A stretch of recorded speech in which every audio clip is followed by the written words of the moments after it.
With floodwaters receding in some areas but worsening in others, we are paying close attention to the effect on some communities. Tonight, News 2's Matt Alba joins us live from North Charleston, where Sproul Avenue flooding has been getting better, but they're still not out of the woods yet. Matt, what are you seeing out there tonight?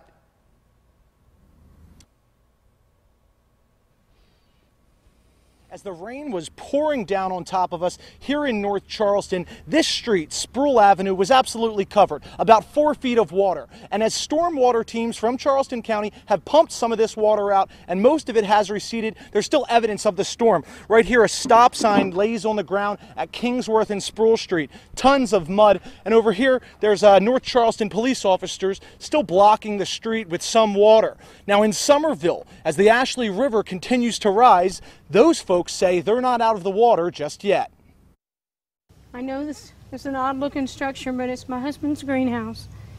And we built it together. I don't know how I'm gonna replace 21 years of memories. Joanne Ferguson says the sun peeking through the pines in her Summerville backyard was deceiving Tuesday afternoon. Very gut-wrenching. Just the thought that it's getting closer.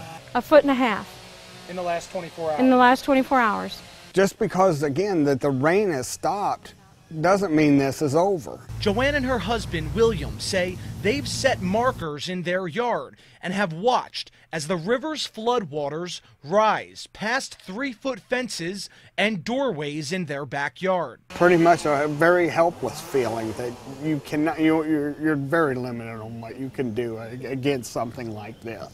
The Ashley River only has one gauge in it, and it's in the middle of the harbor, so no one really knows how high it could get.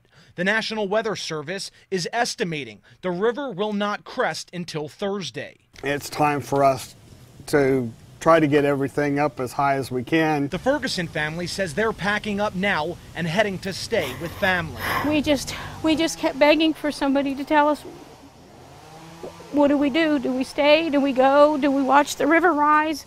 Dorchester County emergency management officials told News 2 the Ferguson's home on White Church Lane was listed in their code red reverse 911 call on Sunday, and they were notified about rising water.